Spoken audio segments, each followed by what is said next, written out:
চতুর্থ দফার ভোটগ্রহণ পর্ব রয়েছে ৩ মে সোমবার। এই ভোট গ্রহণের দিন বাংলার আবহাওয়ার মন মেজাজ কেমন থাকবে তার পূর্বাভাস দিয়েছে আলিপুর আবহাওয়া দপ্তর।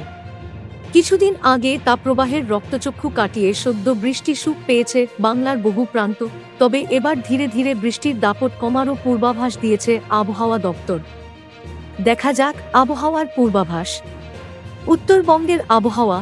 হিমালয় সংলগ্ন রাজ্যের জেলাগুলি দার্জিলিং, কালিম্পং, জলপাইগুড়ি, আলিপুরদুয়ারে আপাতত সোমবারও হালকা থেকে মাঝারি বর্ষণের সম্ভাবনা রয়েছে, জানিয়েছে আবহাওয়া দপ্তর। উত্তরের প্রায় সব জেলাতেই রয়েছে বর্ষণের সম্ভাবনা। মঙ্গলবার উত্তরের ৫ জেলায় হালকা থেকে মাঝারি বর্ষণ হতে পারে। উত্তরের বাকি জেলায় হালকা বর্ষণের সম্ভাবনা রয়েছে।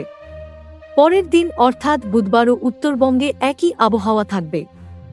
আগামী ৭ দিনে উত্তরবঙ্গের জেলাগুলিতে প্রতিদিনই রয়েছে বৃষ্টিপাত। উত্তর দক্ষিণ দিনাজপুর ও মালদায় মঙ্গলবার ও বৃহস্পতিবার হালকা বৃষ্টি হতে পারে। Thank you so much for watching. Subscribe our channel and press the bell icon for more updates.